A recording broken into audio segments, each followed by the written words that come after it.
Momento de adorar. Cristo está a la puerta. El ministerio La Gloria Postrera te invita a un momento de reflexión en tu vida. Y ahora, la evangelista Lorena Torres.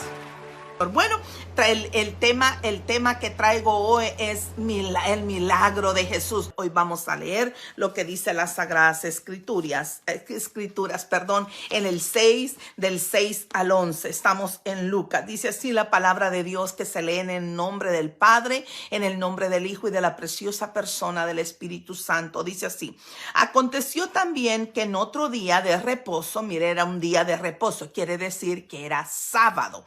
Entonces dice que él entró en la sinagoga y enseñaba, y estaba allí un hombre que tenía la mano seca, la mano derecha seca.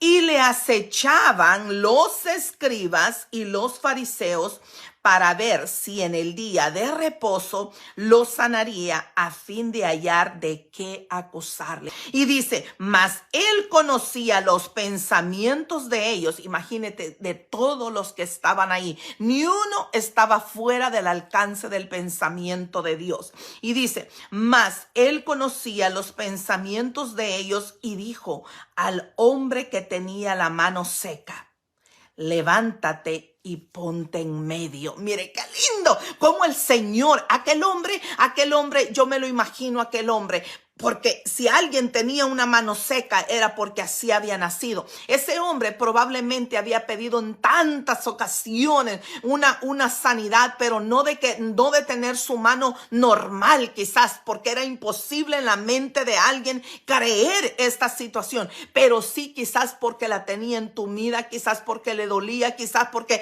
necesitaba a veces ayuda para cargar algo y no podía con esa mano. Entonces el Señor le dijo: y ponte en medio. Y él, levantándose, se puso en pie. Entonces Jesús les dijo, escuche bien, les dijo a todos los que estaban ahí, después de haber puesto a este hombre en medio de aquel lugar, dice: os preguntaré una cosa, dice el Señor, os preguntaré una cosa. ¿Es lícito en día de reposo hacer bien o hacer mal? ¿Salvar la vida o quitarla? Y mirándolos a todos alrededor, dijo al hombre: extiende tu mano. Y él lo hizo así. Y su mano fue restaurada. Mire qué lindo. Su mano fue restaurada y ellos se llenaron de furor.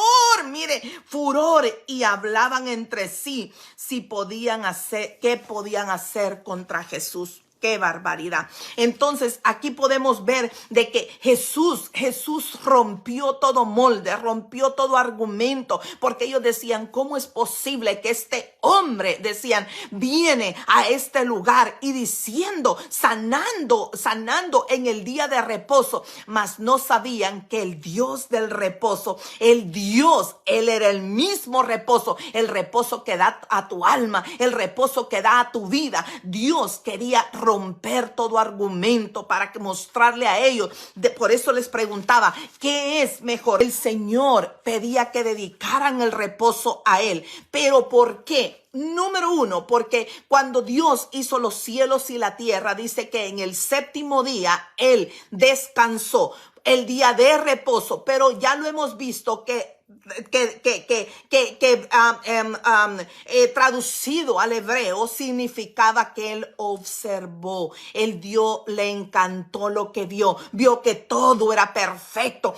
Eso era lo que el Señor quería, que ellos se olvidaran de su trabajo, porque básicamente ellos vivían para trabajar, no trabajaban para vivir, que son dos cosas muy diferentes. Ellos estaban pensando siempre en el negocio, y por eso el Señor les dijo: calma, tienen que hacer un día para respirar, para descansar, para ver todo lo que yo he hecho, todo lo que yo les he dado, y para que ustedes honren al Dios Altísimo. Mas ellos lo habían tomado literal, no hacer absolutamente nada, solo estar en la iglesia, pero de nada servía estar en la iglesia si la iglesia estaba llena de gente fea, de gente con mal corazón.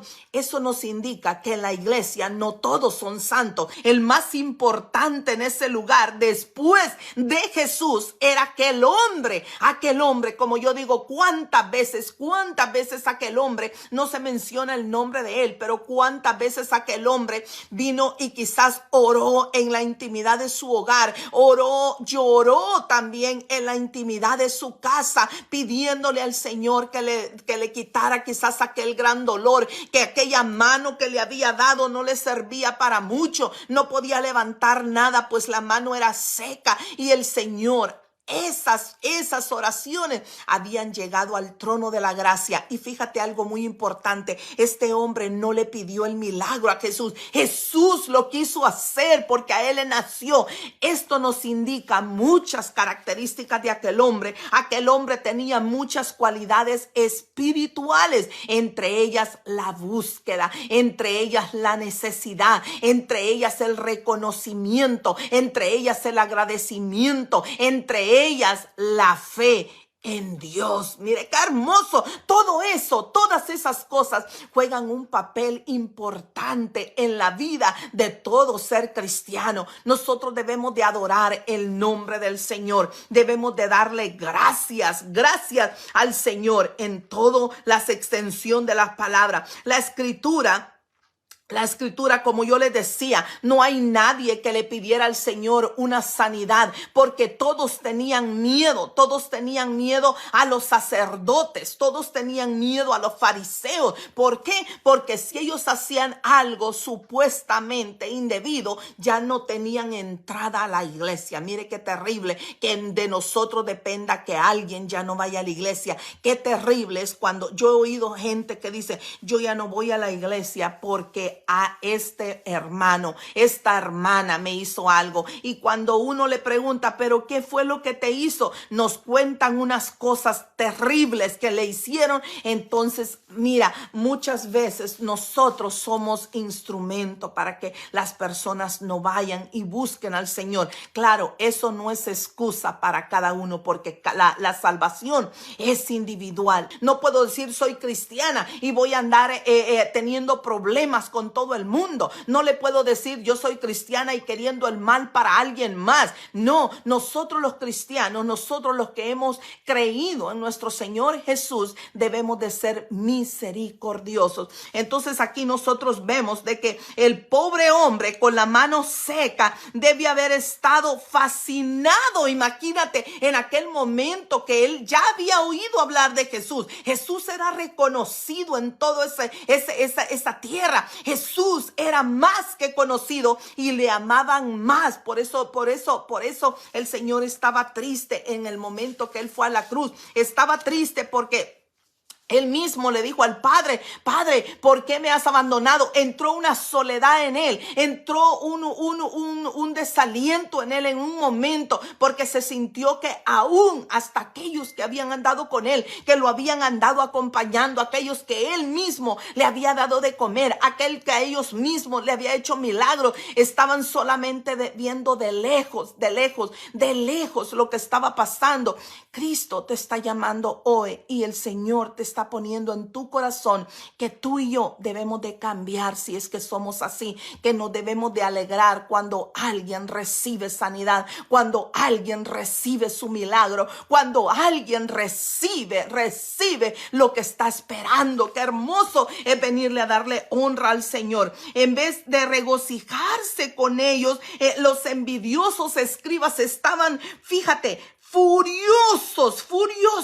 ¿Qué es la furia? Furia es algo. El mismo Señor en su palabra dice que podemos enojarnos, pero no debemos airarnos. Ellos estaban airados. Y cuando alguien está airado, cuando alguien está molesto, no entiende de razones, no te escucha. No, ¿cuántas veces nosotros le hemos dicho a alguien, mira, quiero hablar contigo? Y te dicen, no, yo no quiero hablar contigo, no quiero oírte, no quiero saber de ti. Tú eres aquí, tú eres allá. Bueno, nosotros nos tenemos que hacer a un lado. ¿Por qué? Porque la rencilla no es buena. Nosotros debemos de ser unas personas que debemos de ser diferentes. La diferencia es lo que nosotros debemos de traer. Fíjate que algo muy importante, no solamente este hombre, no solamente cautivó el pensamiento de Dios, no solamente cautivó la mirada de Jesús, cautivó, hizo el Señor, fíjate, por eso dice en las escrituras que todo lo que hacemos en secreto, Él lo saca en público. Mire qué lindo.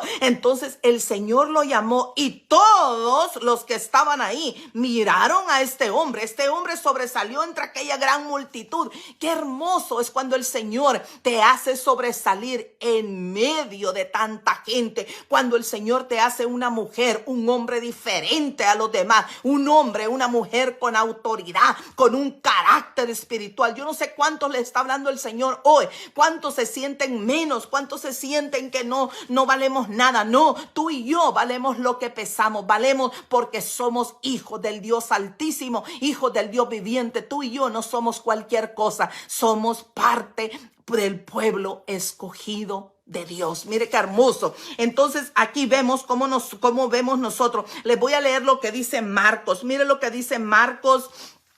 Marcos también habla de este relato. Marcos habla de este relato y por eso aquí nos damos cuenta de que muchos entre medio de ellos estaban divididos. Muchos secretamente,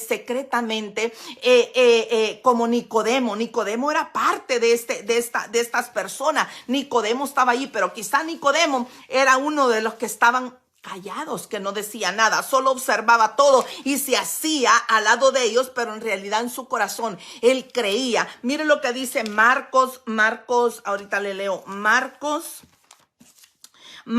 3 del 5 al 6. Mire lo que dice. Dice, entonces mirándolos alrededor con enojo, el Señor los miró con enojo y entristecido al mismo tiempo, dice, y entristecido por la dureza de sus corazones, dijo al hombre, extiende tu mano, y él la extendió, y la mano le fue restaurada, sana. Y salidos los fariseos tomaron consejo con los herodianos contra él para destruirle. Para destruirle. No sabían de que el Señor tenía el poder para destruirlos a ellos. Y ellos, qué terrible lo que estas personas van a pasar en aquel día. Van a pasar un día terrible, un día humillante en aquel momento. Fíjate que nosotros aquí nos damos cuenta de que realmente Jesús está interesado en el más humilde. Jesús está interesado en que nosotros seamos misericordiosos, que veamos mucho más allá de lo que otra persona sin Cristo puede ver. Fíjate que Dios requiere que hasta de los animales nosotros seamos misericordiosos, porque el Señor hablaba de la oveja, les ponía a ellos la oveja. ¿Por qué? Porque ellos a las ovejas, sí, como era el modo vivendus de ellos, a las ovejas en un día de reposo, si se les perdía, ellos hacían todo lo que hacían. Y estaba bien eso delante de Dios. Pero él les decía, ¿cómo es posible que una oveja, un animalito, tenga más valor que una persona? Nosotros a veces somos así, muchos en la iglesia. Por eso yo les he dicho, no todos en la iglesia son santos. La iglesia no está lleno de santos, está llena de gente que realmente necesita de Dios, de gente que realmente está entendida. La iglesia está dividida, la iglesia está separada. ¿Por qué? Porque hay muchos que verdaderamente le siguen al Señor por lo que Él es, no por un milagro, sino por agradecimiento, de decirle al Señor, gracias Padre, porque realmente tú me has elegido entre tanta gente, tú me has escogido entre tanta gente. Recordémonos que no todos van a ser salvos, lamentablemente. La Biblia lo dice, la Biblia nos da a entender a nosotros de que no todos, pero Él quiere que todos procedamos al arrepentimiento, pero no todos quieren proceder. Todo nos llama más la atención, otras cosas nos cautivan más, otras cosas que no vienen de Dios. Aquí Cristo que es el Dios de todos, Cristo que es el Dios de todos, Dios todopoderoso, el Dios de Israel, que es el único Dios poderoso, es el que quiere que tú y yo tengamos prioridades. Aquel que necesita una palabra de aliento, aquel que necesita una oración, aquel que necesita. Ahora, hay personas que te piden lo mismo. Entonces es no creer de que de Dios está haciendo la obra. Y eso lo digo yo porque yo me he dado cuenta de que hay personas, de que, por ejemplo, les voy a dar un ejemplo. Hay una hermana que a mí me dice en la iglesia: hermanita Lorena, ayúdeme a orar por esto. Le estamos ayudando a orar por eso. Pero luego me doy cuenta con otra pastora que a ella le está pidiendo lo mismo. Y luego otro pastor me dice a mí: ella es miembro de tu iglesia porque la veo que la tienes en tus amistades. Pero me llama a la 1, 2 de la mañana para pedirme lo mismo, y yo le digo que el Señor está actuando porque estamos orando. Entonces tú allí te das cuenta y dices: bueno, entonces ella está poniendo la mirada en el hombre, no está poniendo la mirada en aquel que va a hacer el milagro, porque realmente nosotros debemos de doblar también rodilla y pedirle al Señor. Este hombre, como yo les contaba a ustedes, tuvo que haber tenido grandes características para poder llamar la atención del Señor. Ahora, con esto, por favor, yo no quiero decirte que no pidas ayuda en oración. Claro que vas a pedir, pero tú también orando, porque yo le pregunté a la hermanita: hermanita, ¿y usted ora? Me dijo: es que yo no sé orar. No, tú sabes orar. ¿Sabes cómo es orar? Le digo yo: orar es hablar con Dios, decirle al Señor lo que está pasando, lo que te está sucediendo, lo que te acongoja, lo que tú necesitas, aunque Él ya lo sepa. Tú puedes hablar con Dios. Me dice: es que como yo le pido a todos, porque la verdad es que yo no sé ni cómo pedir. Pero tú debes de pedir también, tú debes de arrodillarte también, tú debes de extender ese tiempo para el Señor. Aquí nosotros vemos que Jesús tenía prioridades, y las prioridades que Jesús tenía y tiene son correctas. Él siempre llega a tiempo y habla a tiempo y fuera de tiempo. En este caso, el Señor le estaba hablando a todas estas personas, le estaba hablando a cada uno de ellos, les estaba hablando a cada uno de ellos. Mire, le voy a leer lo que dice Juan. Juan también lo relata, este mismo pasaje, y lo relata y habla de que entre medio de los fariseos había también confusión. Unos quizás creían y no querían hacer nada en contra de Jesús, pero se sentían empujados por otro. A veces alguien no se quiere discutir, alguien no se quiere pelear, pero tú estás empujando a que lo haga. No se deje, mire lo que le dijo. No, póngale usted. No. Nosotros debemos de hablar claro, directo y al punto, simple y sencillamente, sin tratar de ofender a nadie. Mire lo que dice aquí en el Juan 9:13. Dice: llevaron ante los fariseos al que había sido ciego. Mire, este está hablando de otro ciego, aquel que Jesús había sanado, y también lo había sanado en el día de reposo. Dice, y era día de reposo.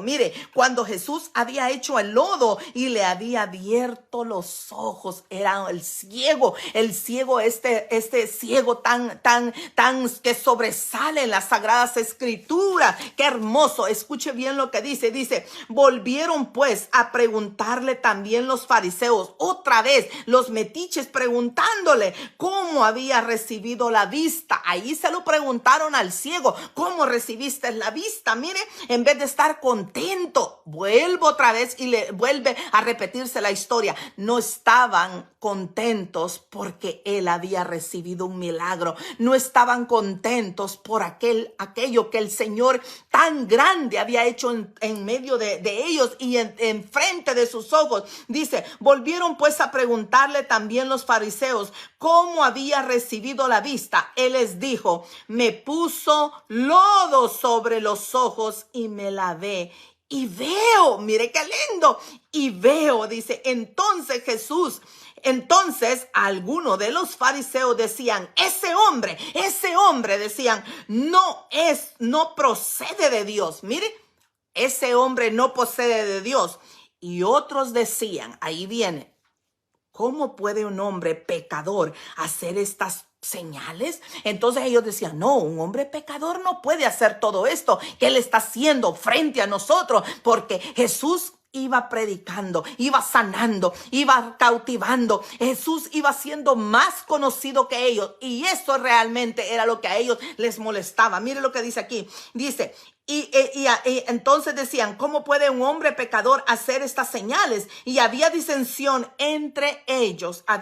No estaban de acuerdo todos. Entonces dice, entre ellos. Entonces volvieron a decirle al ciego, ¿qué dices tú? Le dijeron al ciego, ¿de quién te abrió los ojos?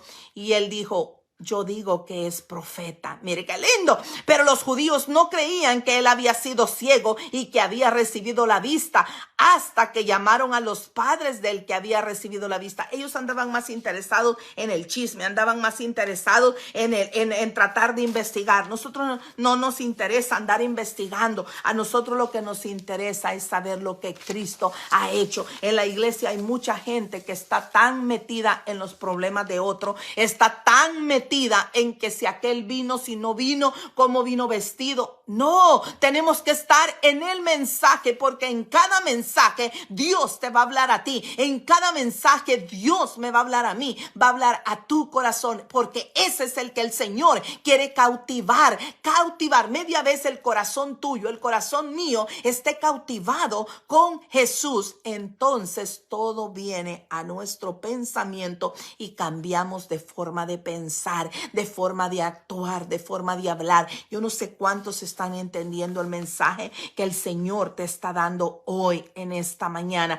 Como yo dije, Jesús tenía prioridades y tiene prioridades. Los escribas y fariseos estaban entrampados con los protocolos, imagínate, con los protocolos y estructuras de la ley. En otras palabras, ellos estaban por todo lo que a ellos se les había enseñado, pero se les había enseñado mal. Es como cuando alguien dice, fíjate que dice aquella hermana que ya no te va a hablar más. Y la otra va y le dice a la otra, mira, que me acaban de decir que dijo la hermana que ya no le va a hablar más y que nunca más la quiere volver a ver. Ve cómo se va haciendo grande el problema. Siempre cuando hay un intermediario, siempre las cosas no funcionan. Y aquí habían muchos intermediarios que eran los fariseos, los sacerdotes, eran aquellos saduceos que confundían a la gente. La gente ya no sabía si venir a la iglesia o quedarse en la casa, porque tenían miedo de que si habían hecho algo que no estaba agradable delante de Dios, el Señor no los perdonara, porque el Dios que ellos habían hablado, de ese Dios que ellos trataban de presentar, no era el Dios de Abraham, el Dios de Isaac, el Dios de Jacob. ¿Acaso no Abraham, Isaac y Jacob hemos visto nosotros que las escrituras nos cuentan y nos dicen los aciertos y desaciertos que ellos también tuvieron? Eliseo tuvo desaciertos, Elías tuvo desaciertos, Moisés tuvo desaciertos. Sin embargo, tuvieron un corazón arrepentido, un corazón que se lo habían entregado solamente a Dios.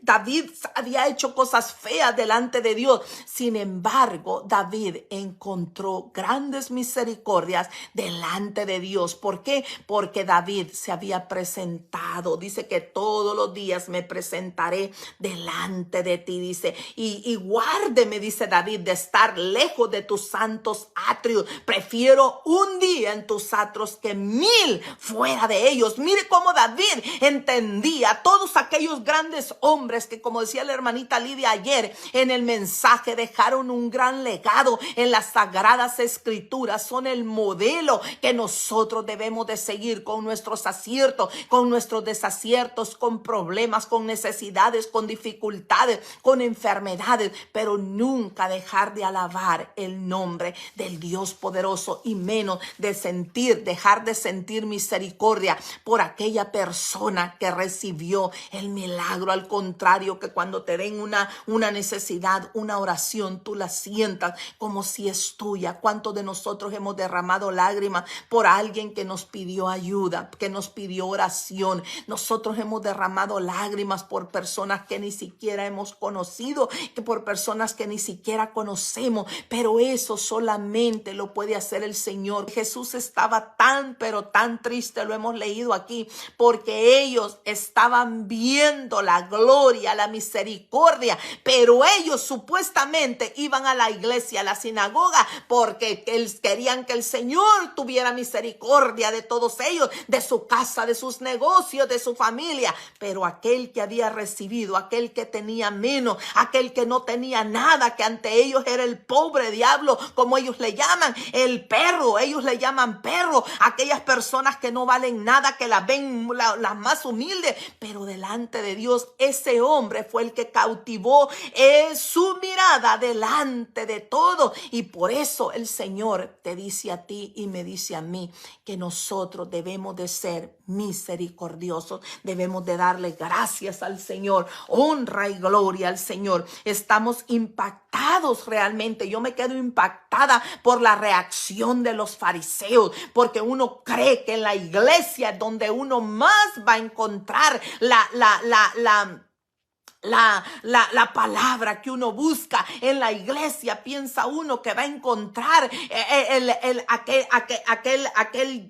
el lleno del gozo del Espíritu Santo, pero vemos caras feas a veces. Por eso yo siempre he dicho y he tenido, cuando he hablado con pastores y hemos hablado así de algunos miembros de la iglesia, ellos me dicen a mí: sí, yo tengo problemas, hermanita, con la diaconisa o con el diácono, porque me han dicho algunos que vienen a visitar que son un poquito groseros. Pues como dice la Biblia dice que nosotros debemos de tener una actitud diferente, pero aparte, los que servimos al Señor no debemos de ser groseros. Ayer alguien me dijo que yo era grosera. Fíjate qué contraste.